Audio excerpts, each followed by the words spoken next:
Kajian Kitab.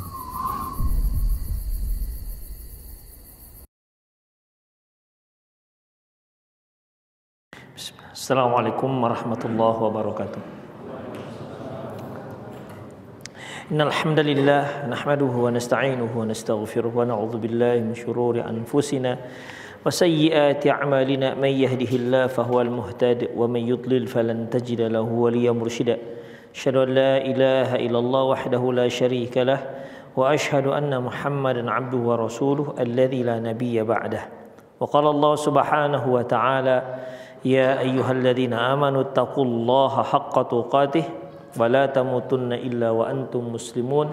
Ya ayyuhalladzina amanu taqullaha wa qulu qawlan sadida yuslih lakum a'malakum wa yaghfir lakum dhunubakum wa may yuti'illaha wa rasulahu faqad faza fawzan 'azima. Ya ayyuhan nasu taqu rabbakumul ladzi khalaqakum min nafsin wahidah wa khalaqa minha zawjaha wa batha minhuma rijalan katsiran wa nisaa wa taqullaha alladzi tasaaluna bihi wal arham innallaha kana 'alaikum raqiba. Amma ba'du, nastaqal hadithi kitabullah wa khairal hadi hadi Muhammad sallallahu alaihi wasallam wa syarrul umur muhdatsatuha wa kullu muhdatsatin bid'ah wa kullu bid'atin dhalalah wa kullu dhalalatin finnar. Ikhwati wa akhwat azallahu wa iyyakum, kita masih dalam bab 21 yaitu babu ma jaa fi himayatil Mustafa sallallahu alaihi wasallam janabat tauhid wa saddihi kulla tariqin yusiru ila syirki. Bab tentang penjagaan Nabi sallallahu alaihi wasallam dari segala sisi tauhid dan bagaimana beliau menutup semua jalur menuju kesyirikan. Kita sudah bahas dalil yang pertama di mana penulis Syekh Muhammad bin Abdul Wahhab mencantumkan surat Taubah ayat 128, laqad ja'akum rasulun min anfusikum, sungguh telah datang kepada kalian seorang rasul dari diri kalian, azizun alaihi ma'anittum, di mana sangat berat terasa olehnya penderitaan kalian, harisun alaikum, dan beliau sangat menginginkan keselamatan untuk kalian, wabil mu'minina raufur rahim, dan amat belas kasihan lagi penyayang kepada orang-orang yang mukmin. Korelasi ayat ini dengan hadis Rasulullah dengan bab di mana salah satu tanda sayangnya Rasulullah sallallahu alaihi wasallam, beliau mengajarkan kepada kita tauhid dan menutup seluruh pintu-pintu kesyirikan. Karena tidak ada dosa yang lebih besar melebihi dosa kesyirikan. Tidak ada kezaliman yang lebih besar melebihi kezaliman kesyirikan. Oleh karena itu, segala sesuatu yang bisa menjerumuskan umat Islam ke dalam kesyirikan itu ditutup oleh Rasulullah sallallahu alaihi wasallam. Ini merupakan bentuk sayangnya Rasulullah sallallahu alaihi wasallam kepada umatnya. Kemudian yang kedua, dalil yang kedua yaitu diriwayatkan dari Abu Hurairah radhiyallahu anhu anna Nabiyya sallallahu alaihi wasallam qala la taj'alu buyutakum kubura. Jangan kalian jadikan rumah-rumah kalian itu menjadi kuburan. Wala taj'alu qabri aidan. Jangan kalian jadikan kuburanku sebagai tempat hari raya. Wasallu alayya fa inna salatakum tablughuni haitsu kuntum. Dan ucapkan selawat untukku karena sesungguhnya ucapan selawat kalian itu sampai kepadaku dimanapun kalian berada. Hadis diriwayatkan oleh Imam Abi Daud dengan sanad yang jayyid. Dalam hadis ini Rasulullah sallallahu alaihi wasallam menyebutkan sikap beliau terhadap kesyirikan, bahkan yang menuju pada kesyirikan. Di antaranya larangan Rasulullah sallallahu alaihi wasallam untuk menjadikan kuburan beliau sebagai tempat hari raya. Hari raya yang dimaksud ikhwah Kata-kata aid artinya berulang-ulang, baik waktu maupun tempat. Baik waktu maupun tempat. Artinya kalau terkait dengan waktu, pada waktu-waktu tertentu kaum muslimin berkumpul, maka tanggal itu dikatakan tanggal aid. Atau tempat tertentu, di tempat tersebut sering kaum muslimin berkumpul secara berulang-ulang, apakah mingguan, ataukah bulanan, ataukah tahunan, atau yang masyhur di kita disebut dengan haul. Hari haul, satu haul atau haul, haulnya Syekh Fulan. Ini kuburan Syekh Fulan tersebut dijadikanlah sebagai tempat berkumpul secara berulang-ulang, maka itu dikatakan id. Rasulullah SAW mengatakan, wala taj'alu qabri aidan, jangan kalian jadikan kuburanku itu sebagai tempat hari raya. Artinya dijadikan sebagai tempat berkumpul secara berulang-ulang. Kemudian wasallu alayya fa inna salatakum tablughuni haitsu kuntum. Berselawatlah kalian di mana saja kalian berada, karena sampai kepadaku, kata beliau. Artinya ikhwah azinallahu wa iyyakum, bisa saja boleh jadi, coba perhatikan itu mau tanggal tuh tabir, coba lihat tanggal, mau tanggal nanti jatuh. Nah.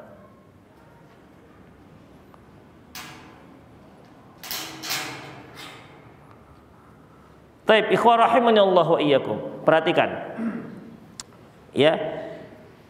Rasulullah sallallahu alaihi wasallam menyatakan wasallu alayya, berselawatlah akan kepadaku, fa inna salatakum tablughuni haitsu kuntum. Karena selawat kepadaku akan sampai kepadaku dimanapun kalian berada. Artinya bisa saja seorang muslim itu dia sengaja berulang-ulang pergi ke kuburan Rasulullah Sallallahu Alaihi Wasallam dengan alasan apa? Dengan alasan untuk mengucapkan selawat kepada Nabi Sallallahu Alaihi Wasallam.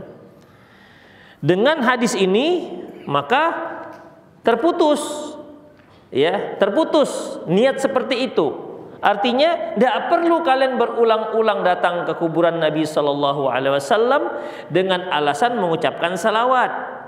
Ucapkanlah salawat dimanapun kalian berada, itu insyaallah sudah sampai kepadaku, kata beliau Sallallahu Alaihi Wasallam.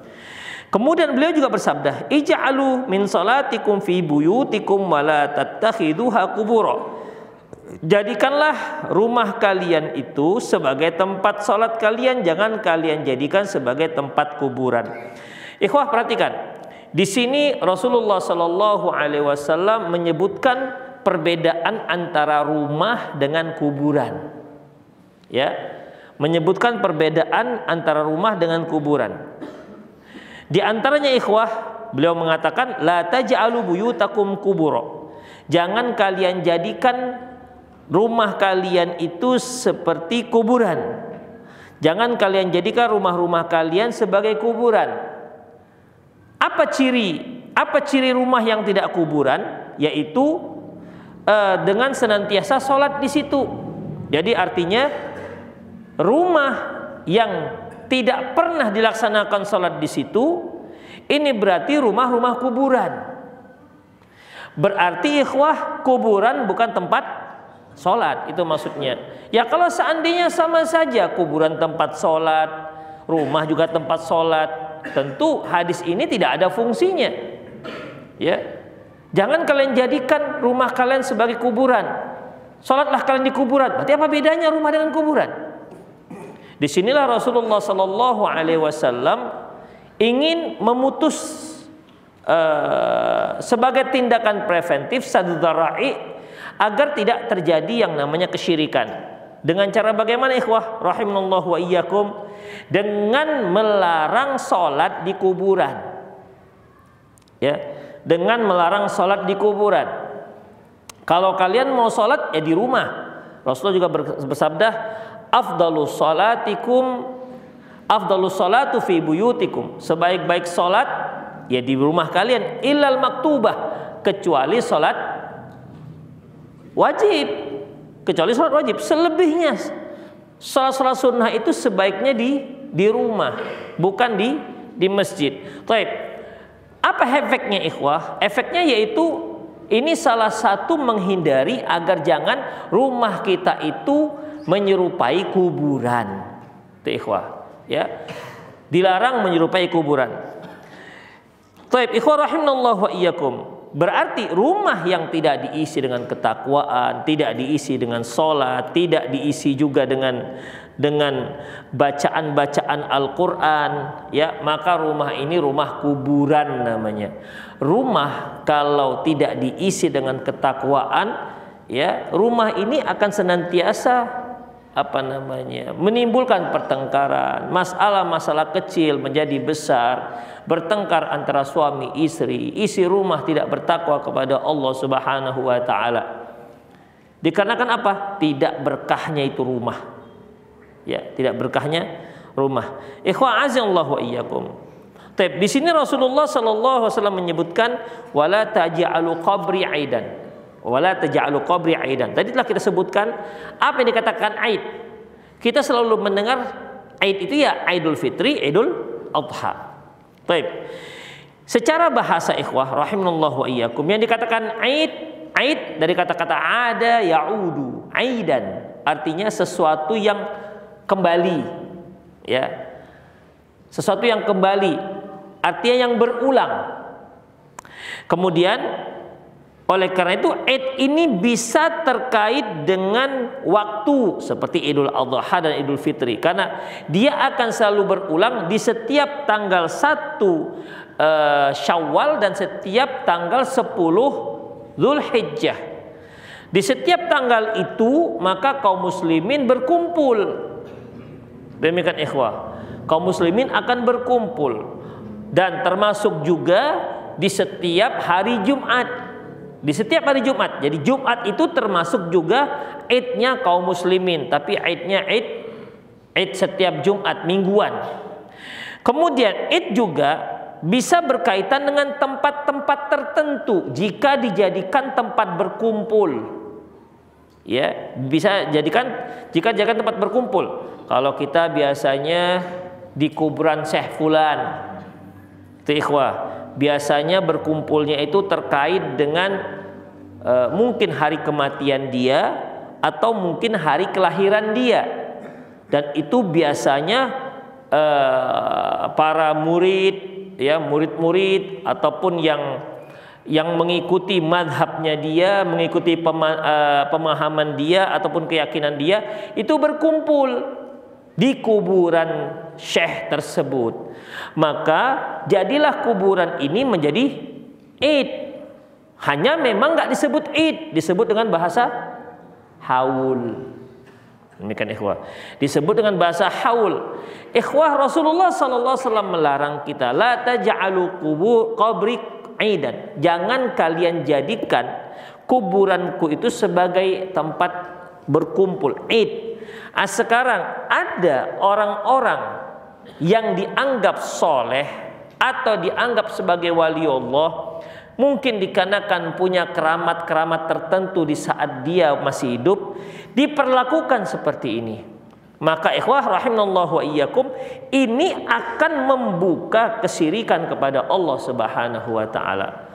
Makanya kita lihat kuburan-kuburan yang dijadikan seperti ini, ya, itu banyak orang di sana apakah mengambil airnya, mengambil berkatnya, mengambil batunya. Demikian ikhwah, banyak yang mereka lakukan. Yang sebenarnya permintaan itu tidak boleh diminta kecuali hanya kepada Allah Subhanahu wa taala. Akhirnya apa? Jatuh kepada kesyirikan. Demikian ikhwah, ya, jatuh pada kesyirikan. Ziarah-ziarah seperti ini yang dilarang dalam Islam. Kita berziarah sedikit pun, kita berziarah fungsinya, hikmahnya untuk kita hanya untuk mengingat akhirat, bukan untuk meminta sesuatu, baik kepada Allah apalagi kepada si penghuni kuburan. Seperti yang sering kita singgung bahwasanya ketika kita ke kuburan, Rasulullah menyebutkan, ya, kuntu nahaitukum an ziyaratil qubur ala fazuruha. Dahulu aku melarang kalian ziarah kubur, sekarang silakan kalian ziarahi, fa innahu tudzakirul akhirah, karena hal itu dapat mengingatkan kalian dengan akhirat. Itu satu. Yang kedua, datangnya kita di kuburan, ke kuburannya itu mendoakan si mayit. Muncul pertanyaan, kenapa kok kita harus ke sana kalau mendoakan? Memang dari rumah nggak sampai? Kalau kita berdoa di kamar kita terhadap si mayit, memang nggak boleh atau nggak sampai? Sampai. Tapi kenapa kita kalau mendoakan ke sana? Ke sana itu merupakan salah satu sunnah Rasulullah. Kenapa demikian? Karena Rasulullah pernah mendoakan para sahabat datang ke kuburannya. Bahkan Rasulullah SAW pernah didatangi Jibril dan diperintahkan Jibril untuk datang ke Baqi buat mendoakan penghuni pekuburan Baqi Gharqad pada malam hari lagi. Demikian ikhwah, berarti sunnahnya itu datang ke sana. Dari rumah juga bisa, tapi akan lebih afdol lagi kalau ke sana dan mendoakan mereka. Di samping kita mendapatkan hikmah yaitu untuk mengingat akhirat, juga kita mendoakan mereka. Selebihnya nggak boleh. Ya, selebihnya nggak dibolehkan. Jadi kalau kita ke sana untuk berdoa kepada Allah nggak boleh. Ini akan membuka pintu kesyirikan. Kita datang ke sana untuk minta kepada si penghuni kubur, itu menjadi syirik betulan. Ya. Demikian ikhwah. Ingat ketika kita belajar di bab 20 disebutkan oleh mu'allif bahwasanya Lata itu berhala. Berhalanya bentuknya apa? Berhala dalam bentuk kuburan. Lata adalah orang soleh. Lata dahulu adalah orang yang yang menyediakan konsumsi secara free untuk para pelaksana jamaah, untuk jemaah haji. Free. Demikian. Dia meninggal, kemudian dikuburkan, kuburannya itulah yang dijadikan sebagai sesembahan. Itulah Lata. Makanya ikhwah rahimallahu wa iyyakum, ya, masalah kuburan itu masalah sensitif. Itulah sebabnya makanya dalam Islam tidak boleh menulisi kuburan, tidak boleh membangun kuburan, tidak boleh membuat penerangan di kuburan, karena hal itu bisa membuka pintu kesyirikan. Mungkin tidak sekarang, nanti mungkin 100 tahun lagi atau 200 tahun lagi, karena memang setan pun menjadikan berhala-berhala itu sebagai sesembahan, patung-patung menjadi sembahan, bukan di saat patung itu dibuat, tapi setelah bersekian puluh tahun, sekian ratus tahun, barulah patung-patung itu disembah oleh umat manusia. Itu ikhwah. Jadi setan itu dalam merayu manusia itu dia sabar, pelan. Demikian ikhwah. Sehingga tanpa terasa orang-orang muslim, tanpa terasa umat manusia telah menyembah batu tanpa terasa. Awalnya karena pengagungan, awalnya dikarenakan penghormatan kepada orang soleh.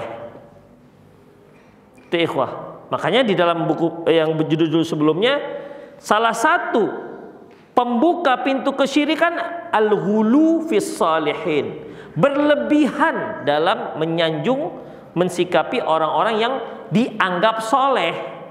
Karena bagaimanapun ikhwah, kita nggak bisa juga menyatakan memastikan dia soleh. Ya, siapa yang siapa yang merekomendasi dia menjadi orang soleh? Ya kita hanya berbaik sangka, ya semoga memang betul dia adalah orang soleh, hanya begitu ikhwah. Yang bisa dipastikan orang soleh adalah para sahabat, karena mereka mendapat rekomendasi dari Allah Subhanahu wa taala. Pertama dari Al-Qur'an, was-sabiqunal awwaluna minal muhajirin wal ansar walladzina tabauhum bi ihsan radhiyallahu anhum wa radu'an. Orang-orang terdahulu dari kalangan orang muhajirin dan ansar dan orang-orang yang mengikuti mereka, Allah ridho kepada mereka dan mereka ridho kepada Allah Subhanahu wa taala. Allah masukkan mereka ke surga. Kemudian Rasul juga mengatakan, khairun nasi qarni. Sebaik-baik manusia adalah yang hidup di zamanku, maksudnya para sahabat. Dan banyak lagi pernyataan Rasulullah SAW tentang keistimewaannya para sahabat. Sampai para ulama hadis sepakat mengatakan bahwasanya kullu sahabati Rasulullah SAW udul. Semua sahabat Nabi SAW itu udul, adil. Artinya bisa dipercaya hadisnya, tak perlu diselidiki lagi apakah dia bohong atau tidak, tak perlu lagi diselidiki apakah dia itu salah atau tidak, kecuali jika ada pertentangan antara dua riwayat.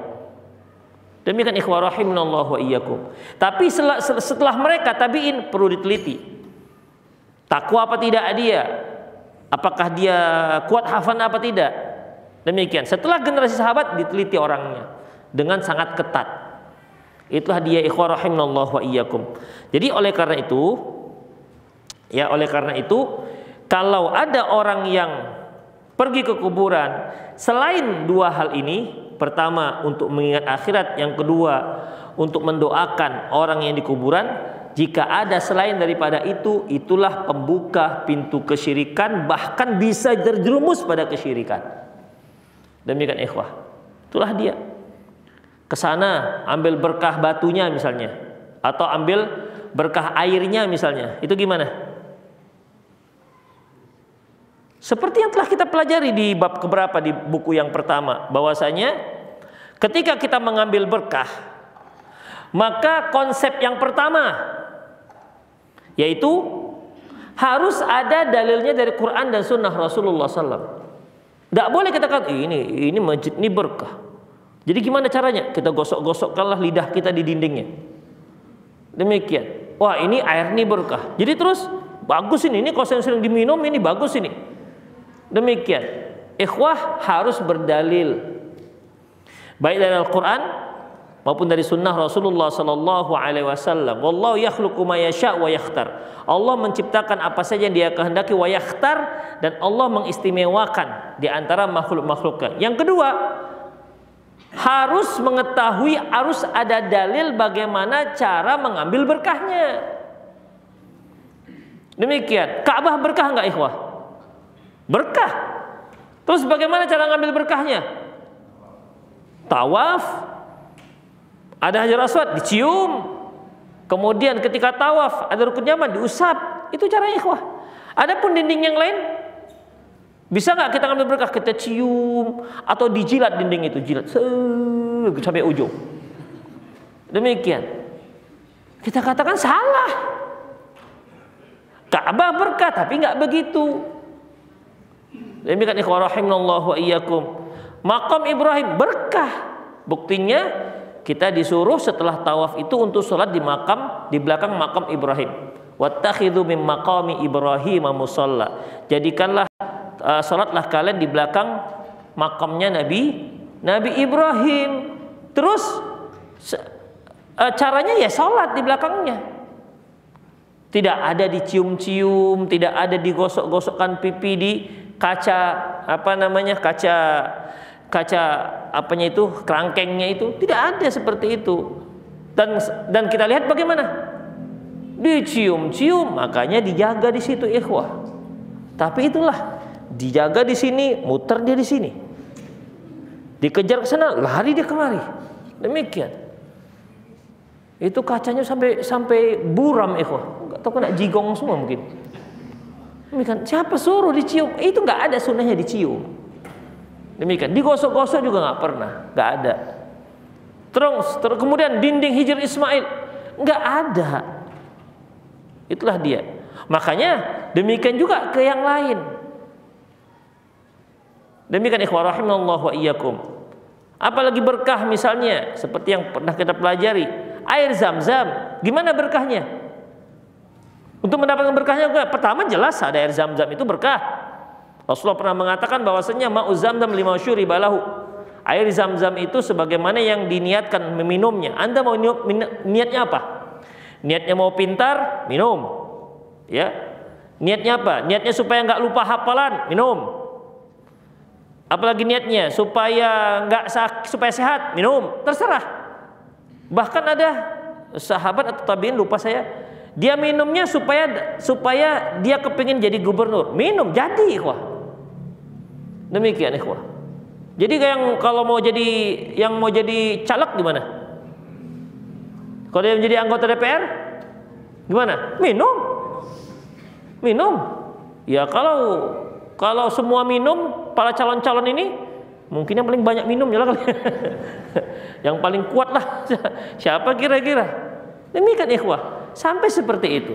Ada para ulama itu sampai ikhwah, ketika dia mau menghafal hadis, minumnya air Zam-Zam. Dan kuat hafalnya kuat dengan hadis yang dia baca. Dia minum, dia minta pada gurunya supaya dibacakan hadis dan dia minum air Zam-Zam. Dan dia dengar hadis tersebut. Itu ikhwah, jadi cerdas.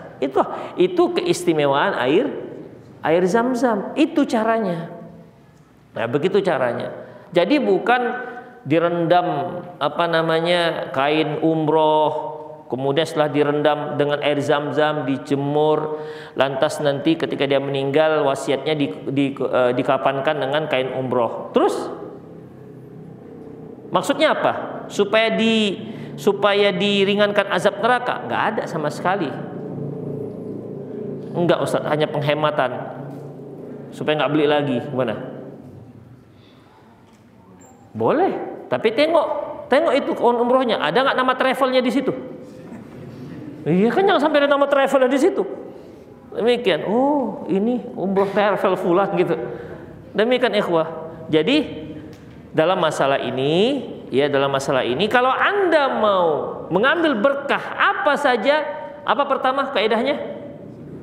Berdalil. Yang kedua, caranya juga harus berdalil. Kalau enggak Anda bisa salah.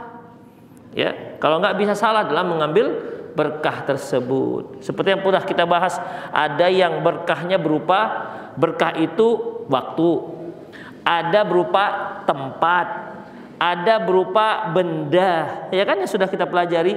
Benda ini seperti minyak zaitun. Allah yang katakan, zaitunah min syajaratin mubarakatin zaitunah, yaitu yuqadu min syajaratin mubarakatin zaitunah, di mana lampu sentir itu dihidupkan dengan minyak zaitun yang berkah.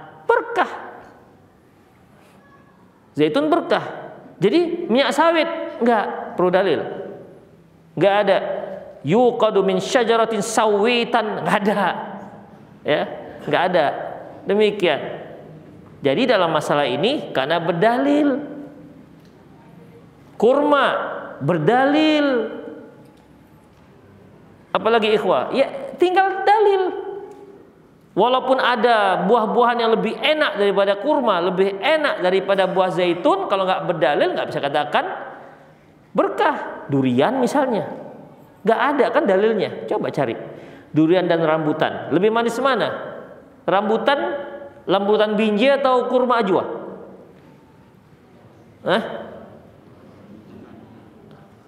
Kurma ajwa tuh pernah makan kurma ajwa? Kan nggak semanis kurma sukari. Demikian ikhwah. Tapi mana lebih apa? Lebih manis? Kurma ajwa atau rambutan binji? Terutama rambutan binji yang gratis lah. Rambutan lebih manis. Tapi nggak dikatakan, sedangkan kurma ajwa yang sebegini manisnya berkah, apalagi rambutan biji. Nggak begitu ikhwah. Antum pernah makan buah zaitun? Kan nggak gitu enak. Lebih enak mana dengan durian? Sepakat kita durian, tapi kan nggak dikatakan durian itu buah berkah. Dia bisa berkah kalau antum belikan gratis, bagi-bagikan, insya Allah itu berkah. Karena kaitnya dengan hadiah. Itu ikhwah rahimallahu wa ikum. Itulah dia. Jadi dalam masalah ini ya, kalau Anda meyakini di kuburan itu ada berkah, di tempat itu berkah, perlu dalil. Kalau enggak, jangan coba-coba meyakini tempat tersebut berkah. Itu ikhwah.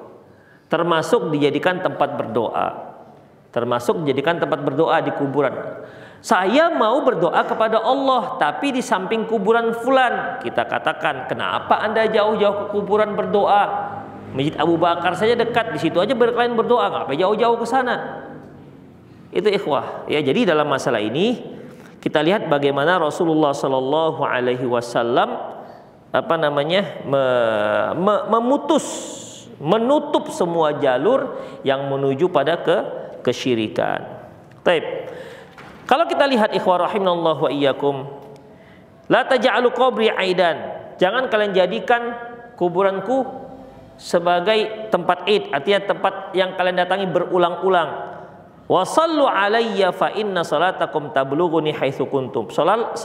Ucapkanlah selawat kepadaku, dan sesungguhnya ucapan selawat kalian itu sampai kepadaku dari mana saja kalian berada. Jadi ikhwah, Rasulullah mengatakan jangan kalian datangi kuburan berulang-ulang, dan berselawatlah kepadaku di mana saja kalian berada. Tak perlu kalian datang, maksudnya itu. Sampai kalian datang berulang-ulang dengan alasan untuk berselawat kepada Rasulullah Sallallahu Alaihi Wasallam. Berarti ikhwah, kalau ada orang yang sengaja berulang-ulang datang ke kuburan Nabi dengan alasan dia ingin mengucapkan salawat, maka dia telah menjadikan kuburan Nabi sebagai id. Itu maksudnya ikhwah rahimanallahu wa iyyakum. Baik, kita masuk dalil yang ketiga. An Ali bin Husain, dari Ali bin Husain, annahu ra'a rajulan yaji'u ila furjatin kanat inda qabrin Nabi sallallahu. Bahwasanya Ali bin Husain, ya, Ali bin Husain ini julukannya Ali bin Husain bin Ali bin Abi Thalib. Ali bin Husain bin Ali bin Abi Thalib. Jadi cucunya Ali bin Abi Thalib. Cucunya Ali bin Abi Thalib, cicitnya cicitnya Abu Thalib, cicitnya Rasulullah juga, ya, cicitnya Rasulullah Sallallahu Alaihi Wasallam. Dia yang dikenal dengan julukan Zainal Abidin. Zainal Abidin. Taib. Jadi Ali bin Husain melihat ada seorang laki-laki datang ke kuburan, seorang laki-laki, dia mendatangi, ada celah di kuburan Nabi Sallallahu Alaihi Wasallam. Kemudian fayadkhulu fiha, dan dia pun masuk dari celah itu. Ya, Allahu alam, mungkin waktu itu kuburan beliau belum begitu rapat di pagarnya, ada celah. Dan dia masuk dari situ. Fayadkhulu fiha fayada'uhu, dan dia pun masuk dari celah itu ke kuburan Nabi SAW. Fayada'u, dan dia berdoa. Fanahahu, lantas Ali bin Husain melarang laki-laki itu. Wa qala ala uhaddithukum hadithan sami'tuhu min abi an jaddi an Rasulillah sallallahu alaihi wasallam. Maukah aku beritakan kepada kamu satu hadis yang kudengar dari ayahku, dan ayahku mendengarnya dari kakekku, dan kakekku mendengarnya dari Rasulullah sallallahu alaihi wasallam. Iya kan? Dia mendengar dari ayahnya. Siapa dia? Husain. Husain mendengar dari ayahnya lagi, Ali bin Abi Thalib. Udah.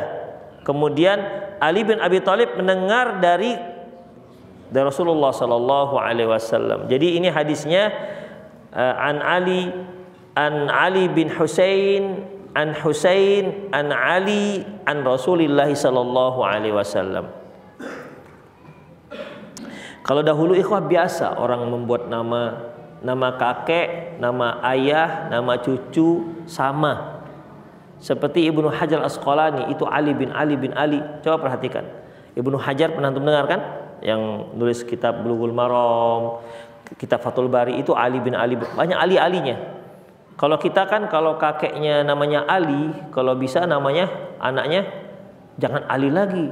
Ya kalaupun kasih nama Ali, protes sini, si Ali aja, bapak Ali, ini Ali, kakek Ali, banyak kali Ali.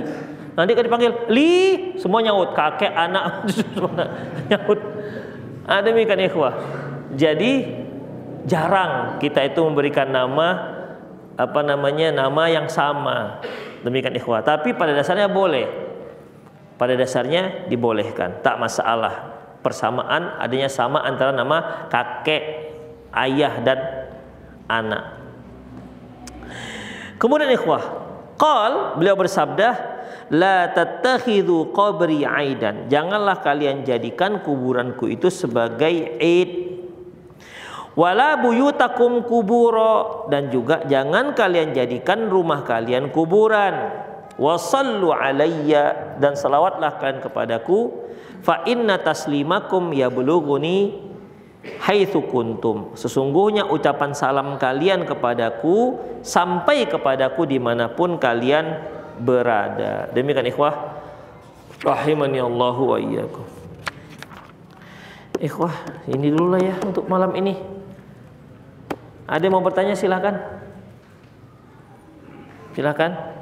Atau melalui 0813 600 661. Tafadhalu. Ada yang bertanya langsung silakan.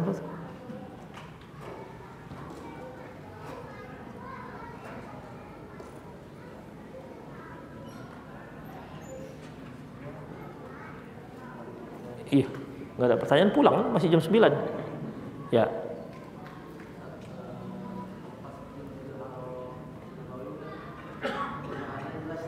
Ya. Ya. Yang rumah-rumah mana?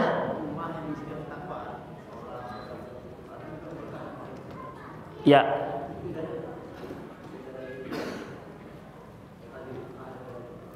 Ikhwan rahimanallahu wa iyyakum. Masjid Haram berkah. Gitu ya. Masjid Nabawi berkah. Rumah yang diisi dengan ketakwaan juga berkah. Ikhwah, sama-sama berkah, tapi jelas berbeda tingkat keberkahannya. Rumah kita dengan masjid lebih berkah mana? Masjid. Demikian ikhwah, masjid. Dari sisi perbuatan maksiat, jelas rumah kita lebih banyak maksiat dilakukan di dalamnya ketimbang di masjid. Taib. Rumah kita itu rumah yang masya Allah orang yang bertakwa semua. Lebih berkah mana? Masjid apa rumah kita? Tetap masjid. Tetap masjid. Sama-sama berkah, namun tetap masjid yang lebih berkah. Karena masjid itu disebut dengan Baitullah, rumah Allah. Fi buyutin adinallah an turfa'a fiha. Artinya di situ Allah Subhanahu wa taala menyatakan masjid itu disebut dengan rumah Allah. Masjid juga dikatakan dinisbat kepada Allah. Ayya'muru masajidallah. Mereka yang memakmurkan masjid-masjid Allah. Apabila ada makhluk yang dinisbatkan kepada Allah, berarti ini makhluk istimewa. Seperti Baitullah, Ka'bah, berarti makhluk yang istimewa. Naqatullah, pernah dengar apa? Naqatullah. Ada yang tahu Naqatullah itu apa? Untanya Allah. Di mana untanya Allah? Apa maksudnya untanya Allah? Untanya Nabi Saleh, naqatullah wa suqiyaha. Untanya Allah dan air minum yang Allah berikan. Kan orang-orang kafir pada waktu itu, kaumnya Nabi Saleh. Kaum Nabi Saleh, kaum apa namanya? Tsamud. Wa ila tsamuda akhahum shalihan. Dan kepada kaum Samud kami utus Saleh. Jadi kaum Samud ini ya, ketika mendengar Nabi Saleh menyatakan dia sebagai nabi dan rasul, mereka menantang Nabi Saleh alaihissalam. Kami akan beriman apabila kamu keluarkan unta dari batu. Itu permintaan mereka. Sebenarnya permintaan mereka ini ya asal-asal minta. Bukan berarti kalau seandainya itu keluar dari batu mereka akan beriman, asal-asal aja pokoknya. Macam misalnya begini, kalau ada orang yang mengaku gitu kan, mengaku sakti, oke lah kok cobalah kau pindahkan dulu itu Gunung Sibaya, kan satu hal yang mustahil. Ya keluarnya onta dari batu kan mustahil ikhwah. Nabi Saleh mengatakan kalau memang betul ada unta keluar dari batu, kalian mau beriman? Iya, kenapa tidak? Kan begitu, itu kan tanda yang jelas. Nabi Saleh berdoa, ya Allah keluarkan unta dari batu. Keluar unta dari batu. Demikian. Kata Nabi Saleh, jangan kalian bunuh. Jangan kalian bunuh. Kemudian mereka punya sumur. Satu hari itu giliran unta minum, 1 hari lagi giliran mereka yang minum ambil sumur. Tapi setelah itu mereka bisa mengambil air susu unta sepuasnya. Ada gantinya juga. Tapi yang namanya setan tetap akan memanas-manasi manusia pada waktu itu. Masa kalian mau gantian minum dengan unta? Macam unta aja kalian, gitulah kira-kira. Padahal kalaupun mereka nggak minum dari air sumur tersebut, karena giliran minum unta, mereka minum air susu. Demikian ikhwah. Akhirnya ya mereka bunuh itu unta. Itulah penyebabnya akhirnya datang azab. Unta ini disebut dengan naqatullah. Untanya Allah. Demikian ikhwah. Karena tidak ada unta yang lahir dari batu. Unta itu semua lahir dari unta juga. Kok antum pakai mikir gitu? Mikir unta ya unta dari unta. Nggak ada unta dari batu. Itulah ikhwah. Jadi masjid Baitullah. Taib. Masjid juga banyak kan? Masjid juga banyak. Di antaranya ada masjid yang istimewa dibandingkan masjid-masjid yang lain. Dia adalah Baitullah, dia adalah Masjidil Haram, Masjid Nabawi, Masjid Aqsa. Masjidil Haram kalau kita sholat 1 kali di situ sama dengan 100.000. Kalau kita sholat di Masjid Nabawi sama dengan 1.000. Kalau kita sholat di Masjid Aqsa sama dengan 250. Masjid Aqsa itu yang semua yang berada di dalam pagar. Kalau masjidnya kan hanya ada di daerah selatan. Di belakangnya itu ada batu yang kubah emas. Demikian. Itu banyak areal-arealnya tempat Rasulullah menambatkan buruk. Pokoknya semua yang berada di dinding itu, di dalam dinding itu semua disebut dengan Masjid Aqsa. Demikian ikhwah. Dan 1 kali sholat di situ sama dengan 250 sholat di tempat lain. Rasulullah pernah katakan bahwasanya perbandingan sholat di masjidku dengan Masjid Aqsa yaitu 1:4. 1:4. 1 kali di masjidku sama dengan 4 kali di Masjid Aqsa. Berarti kan 250 kali. Demikian ikhwah. Itulah bedanya. Jadi walaupun sama-sama berkah, tapi derajat berkahnya itu berbeda-beda. Tetap kita lihat.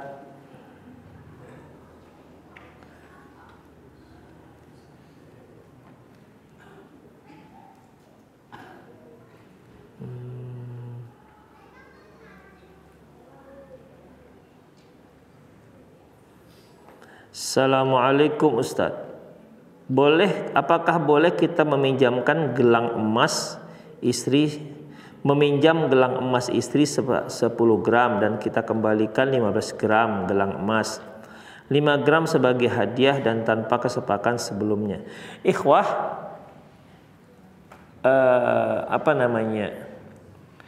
satu hal yang perlu kita ketahui, kita harus membedakan mana hutang, mana minjam ya. Mana hutang, mana minjam. Kita sering kacau masalah kata. Pinjam duitnya lah. Maksudnya apa itu? Hutang duitnya. Pinjam sepeda motor lah. Apa maksudnya? Hah? Pinjam. Taib. Pinjam duitnya lah. Pinjam duitnya lah 100.000. Nanti saya pulangkan 110.000. Apa itu? Riba kan? Pinjam sepeda motornya lah. Kata yang punya sepeda motor, nanti di fullkan ya minyaknya. Riba nggak? Nah itu kan, mulai bingung kan?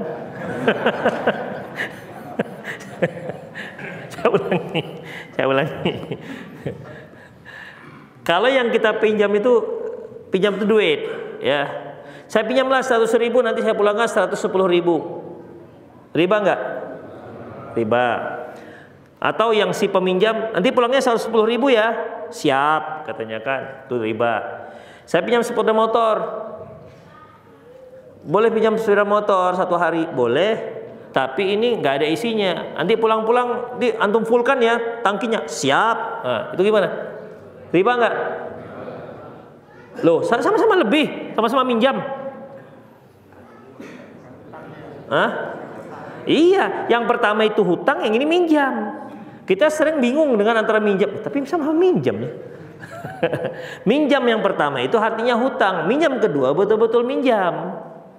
Demikian ikhwah. Jadi antum minjam emas istri antum 10 gram, kemudian dipulangi 5 gram. Senang nggak istrinya? Hah? Senang nggak istrinya? Senang kali. Gimana nggak senang? Hah? Oh iya, maksudnya tambah. Pertanyaannya salah. Iya. Antum minjam emas istri 10 gram, pulangi 15 gram. Senang nggak istrinya? Senang. Kenapa nggak senang? Berapa bang? 15 gram. Kita minjamnya cuma 10 gram. Abang tambah 5 gram. Kapan lagi bang minjamnya? Kan gitu. Demikian ikhwah. Baik. Apa hukumnya itu? Kan minjam tuh. Itu minjamnya utang apa minjam biasa?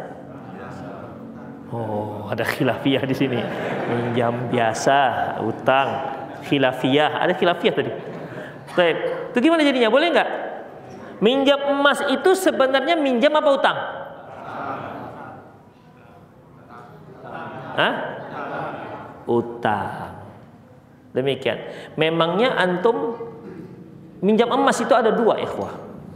Minjam dalam artian utang, minjam dalam artian minjam. Misalnya seorang ibu, ya seorang akhwat, dia karena mau menikah, kepinginlah ketika dia menikah ada hiasan-hiasan, pakai rantai, dipinjamnya lah punya saudarinya, saya pinjamlah gelang-gelangmu, besok saya mau nikah, gitu kan, biar ada hiasan-hiasan. Itu minjam apa utang? Pinjam. Kalau yang suami tadi minjam apa utang? Karena apa? Ini kalau sudah seperti ini pasti suami akan menjadikannya modal. Dia memanfaatkan harga emas itu, bukan dia pinjam 10 gram ya, dipakainya gitu, anting-antingnya. Kan enggak dipakai. Dia akan gunakan itu emas untuk modal, untuk apalah namanya. Makanya itu namanya hutang. Dipulangkannya 15 gram, gimana? Boleh nggak? Nggak masalah. Nggak masalah. Kenapa demikian? Karena tidak ada akad sebelumnya, ya. Karena tidak ada akad sebelumnya.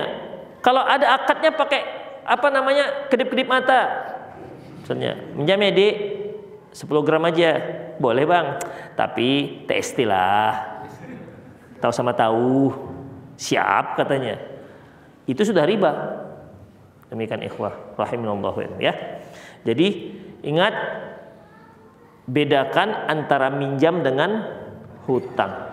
Karena bahasa yang sering kita pakai nggak bisa membedakan antara pinjam dengan hutang. Bahkan ada yang kata-kata minjam itu minta, ya kan? Minjam korek api lah. Gimana? Minjam korek api? Gimana? Antum utang, minjam, atau minta? Kalau antum hutang, pulangnya harus sama. Kalau antum minjam, pulang harus sama. Antum pinjam korek api, berkurang nggak isi korek apinya? Pernah nggak antum minjam ke korek api berapa? 10 ya isinya ya, pulang itu 10 enggak? Kan enggak. Oke. Kita atas nama pinjam, ternyata berkurang. Pinjam mancis berkurang nggak? Berkurang. Demikian ikhwah. Makanya banyak yang pinjam sepeda motor begitu. Pinjamnya tangkinya full, pulangnya res. Tuh ada juga minjam yang begini. Hanya boleh nggak gitu? Pulangnya minjamnya tangkinya penuh, pulangnya res. Boleh nggak? Hah? Boleh, tapi dia nggak dikasih pinjam berikutnya lah.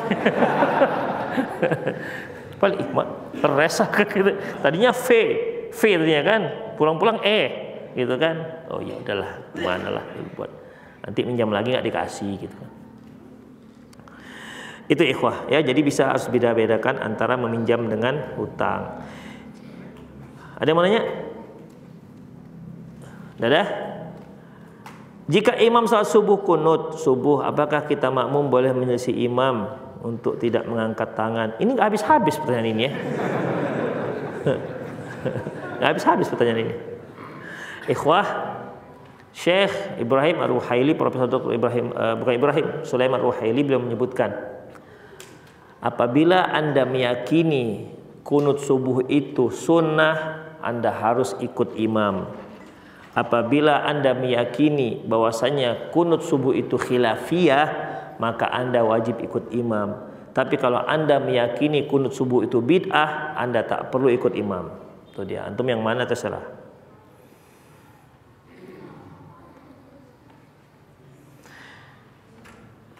Bagaimana dengan salat tarawih Ustaz? Apakah lebih afdol di rumah? Ikhwah, salat tarawih Rasulullah Shallallahu Alaihi Wasallam sudah menyebutkan terkait dengan salat berjamaah di masjid.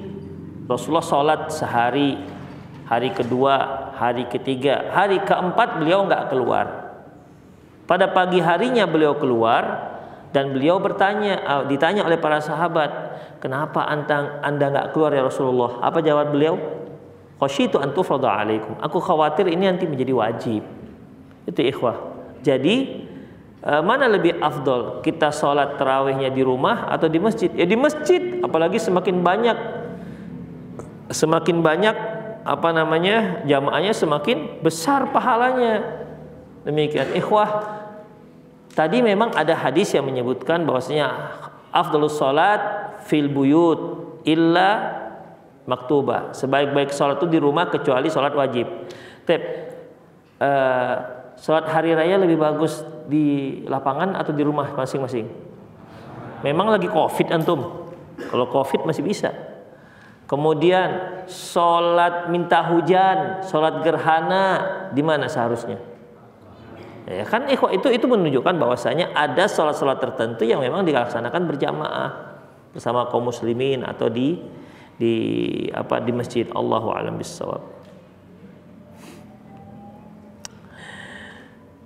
Bolehkah wanita ikut ke kuburan di saat menguburkan si mayit? Ikhwah, dari Ummu Atiyah radhiyallahu anha, beliau mengatakan bahwasanya nuhina an nattabi'al janaiz.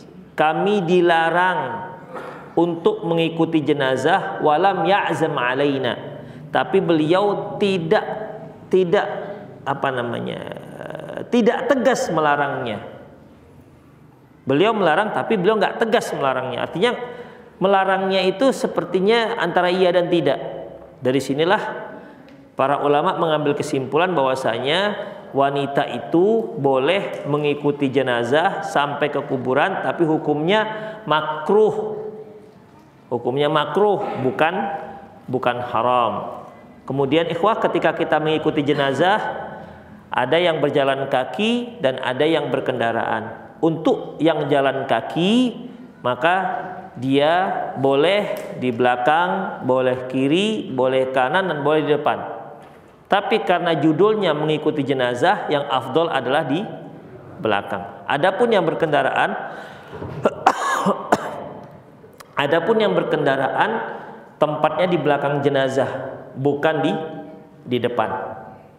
Kemudian mana yang lebih afdol, mengikuti jenazah dengan kendaraan ataupun mengikuti jenazah dengan jalan kaki? Jawabannya, ketika pergi afdolnya jalan kaki, ketika pulang terserah mau jalan kaki ataupun tidak. Rasulullah pernah ditanya, kenapa Anda ketika ditawarkan kendaraan mau mengantar jenazah Anda tidak mau, ketika pulang Anda mau? Beliau mengatakan bahwasanya ketika mengantarkan aku melihat saya malu karena malaikat berjalan kaki, ketika pulang malaikat sudah pergi, maka aku pun berkendaraan. Ikhwah, hanya masalah kita sekarang ketika yang bawa ambulan, antum mengikuti jalan kaki. Demikian. Sedangkan naik sepeda motor pun gak terkejar. apalagi jalan kaki. Makanya ikhwah, kalau memungkinkan kita mengusung jenazah, mengusung itu lebih bagus, ya, ketimbang dengan ambulan. Ya kalau masih kita sekitar sini aja, diusung aja lah. Demikian ikhwah.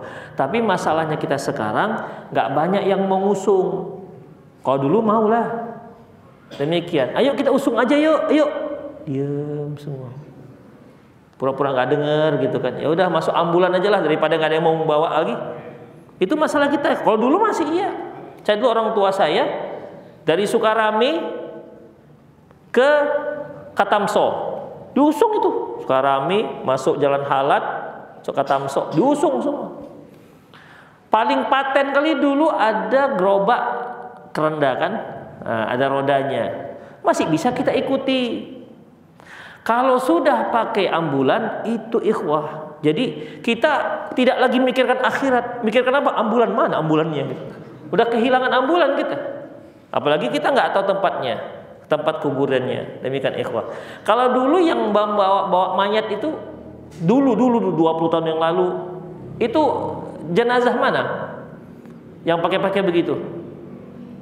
Orang kafir kan, Chinese ya kan, depannya ada gambarnya, mereka pun berada di gerobak di belakang kan, begitu ikhwah. Jarang dulu ambulan, tapi sekarang sudah banyak ambulan. Apalagi ini bentar lagi mau caleg kan, mau pencoblosan, semakin banyak tuh ambulan yang bergambar. Demikian ikhwah. Begitu kalah dia copotin gambarnya, hilang ambulannya, nggak jadi ambulan lagi. Itu ikhwah rahimallah. Jadi dalam masalah ini ya sebaiknya diusung. Kalau untuk wanita hukumnya apa tadi? Makruh. Allahu a'lam bishawab. Saya berencana pulang kampung, melepas cadar sebagai bentuk penyesuaian memakai cadar di lingkungan sekitar. Karena di kampung saya masih terlihat asing bagi yang bercadar. Setelah ke Medan saya pakai cadar kembali. Apakah sikap saya mempermainkan syariat? Enggak apa-apa. Karena cadar itu sunnah. Kalau anti kira-kira nanti bermasalah, buka cadarnya. Kalau kira-kira enggak masalah, pakai cadarnya, tidak apa-apa, karena sunnah. Demikian ikhwah. Kalau di depan-depan ikhwan pakai cadar. Depan tukang somai, tukang bakso, tukang ayam penyet, buka cadar. Malu para akhwat dengan antum. Dengan tukang somai, tukang ayam penyet, enggak apa-apa. Artinya ya enggak berdosa, ya. Tapi memang ikhwah terkhusus untuk wanita yang disepakati bahwasanya dia cantik, itu sunnah muakkad untuk dicadari. Yang sepakat ya, bukan sok-sok cantik, bukan. Kadang-kadang ada perasaan cantik, awak ini cantik kali nampaknya, nggak ada yang nengokin.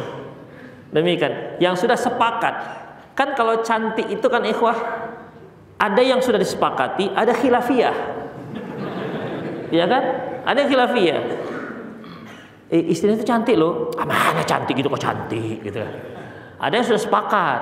Demikian. Yang sepakat ini sebaiknya dicadarin karena akan menimbulkan fitnah.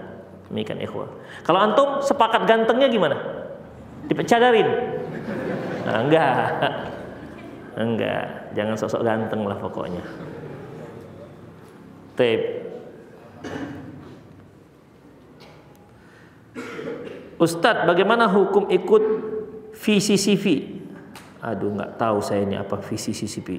CCTV yang saya tahu. Bagaimana dengan pandangan terkait dengan masih adanya ikhwan kita yang berkeyakinan dengan adanya Nur Muhammad? Ikhwah ini syirik. Itu hadis-hadisnya hadis-hadis ini ikhwah. Bahwasanya alam ini diciptakan dikarenakan Nur Muhammad dengan Nur Muhammad. Itu hadisnya nggak ada yang sahih. Ikhwan mana itu nggak tahu juga saya. Bagaimana hukum sholat di masjid yang ternyata setelah selesai sholat baru sadar kalau ada kuburannya di arah kiblat? Apakah sah? Sah, insyaallah. Bolehkah memanjangkan potongan ayat Al-Quran di dinding masjid untuk untuk dilihat setiap hari sebagai pengingat motivasi seperti ayat-ayat tentang perintah? Ikhwah, saya tanyakan, ayat yang ditulis di dinding masjid, ayat yang dipajangkan kaligrafi di dinding rumah kita, kira-kira tujuannya yaitu supaya kita mudah menghafal atau untuk hiasan? Untuk hiasan. Karena kalau antum katakan untuk menghafal, kalau sudah hafal seharusnya diganti seharusnya. Demikian ikhwah. Jadi Quran itu bukan diturunkan untuk sebagai hiasan. Demikian. Gimana dengan masjid? Sama. Dibuat di depannya innas salata tanha 'anil fahsya'i wal munkar. Kira-kira pakai tulisan yang biasa-biasa saja, yang penting bisa ditulis, bisa dibaca, atau tulisannya tulisan yang bagus dengan berwarna-warni dan diupahkan orang untuk menulisnya. Pakai yang mana ini? Yang diupahkan yang terbaik. Kadang-kadang saking cantiknya tulisan itu nggak tahu kira di mana wawunya, di mana ya-nya. Kalau antum lihat khot thuluth itu wawunya bisa di mana? Mana ini baca? Yang kita hafal nggak bisa kita baca di situ. Qul huwallahu ahad, mana? Antum pernah lihat nggak khot yang petak-petak? Itu isinya Al-Fatihah, tapi antum nggak bisa baca. Saking indahnya petak-petak. Seperti kalau kita lihat di Kuala Namu, Masjid Taqwa Kuala Namu, itu kan depannya dinding kaca. Itu kaligrafinya petak-petak. Antum coba silakan baca kalau bisa. Demikian. Ya. Makanya kalau alasannya untuk dibaca, untuk diingat, ya, saya kira itu cari-cari alasan saja sebenarnya. Karena buktinya tidak bisa dibaca dan nggak nyaman juga kita bacanya. Demikian ikhwah. Ya, jadi Allahu alam tidak dibenarkan Al-Qur'an dijadikan sebagai hiasan, termasuk jadi ringtone. Ada yang nelpon, Qul huwallahu ahad. Abang nelpon. Demikian. Quran itu bukan untuk ringtone. Apalagi antum bawa HP-nya ke masjid, ke dalam WC. Ada yang nelpon. Baca Quran di dalam, enggak boleh. Demikian ya. Kan banyak ringtone yang lain. Suara kambing misalnya. Berarti ada yang demikian. Banyak kan yang bisa. Yang penting kan kita tahu bahwasanya HP kita ada yang nelpon. Bagaimana saat kita sujud, kita bangkit duluan padahal takbir imam belum selesai diucapkan karena takut kepala kita terpijak dengan yang di depan. Ikhwah, kalau kepala antum takut dipijak dengan yang di depan, antum jangan panjang-panjangkan badan antum begitu.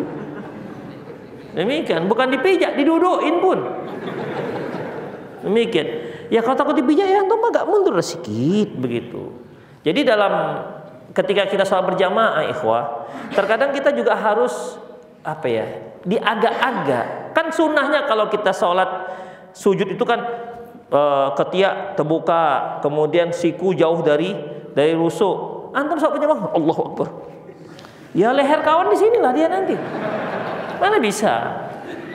Ini sunnah Rasulullah SAW. Disikut orang antum nanti. Kau awak mau sujud gitu. Maka ya dilemahkan. Demikian, dilemaskan supaya kawan bisa sujud. Antum ketika sujud ikhwah, kawan samping gitu kan, itu terasa loh. Teriak orangnya, terasa. Enggak mau, enggak bisa goyang. Kita bisa, pernah nggak tuh merasakan gitu? Iya, demikian nggak bisa, mereka lembutkan. Rasulullah mengatakan khairukum aliyanukum manakib, sebaik-baik kalian yang paling lembut bahunya, gitu kalau sholat jamaah. Demikian juga kalau seandainya sujud, jangan tuh gitu-gitu kan kali. Ya sudahlah sajadahnya kecil, jadi ya sudahlah seberapanya saja. Kalau takut dipijak, agak mundur sedikit, kepalanya agak dikuncupkan sedikit. Demikian ikhwah rahimanallah wa iyyakum. Jadi yang jelas jangan mengangkat kepala sebelum imam mengangkat kepala. Para sahabat dahulu mereka tidak akan bergerak sebelum imamnya sampai ke rakaat berikutnya. i'tidal. Allahu Akbar kata imam. Mereka belum bergerak sampai imam kepalanya sampai ke sujud baru mereka bergerak. Allahu Akbar sampai imamnya duduk baru mereka bergerak. Itu ikhwan. Tapi kadang-kadang imam kita tuh kepanjangan memang. Dari sujud Allahu Akbar. Masalahnya ini kok kita mengangkat dia masih Allahu Akbar. Kepanjangan. Jadi makmumnya pun jadi bingung. Ini udah apa belum gitu. Itulah dia ikhwah. Baik, itu saja, semoga bermanfaat. Aku qouli hadza wa astaghfirullah li wa lakum wa lisal muslimin innahu ghafurur rahim. Subhanakallahumma bihamdik asyhadu an la ilaha illa anta astaghfiruka wa atubu ilaik. Wa akhiru da'wana alhamdulillahi rabbil alamin. Assalamualaikum warahmatullahi wabarakatuh.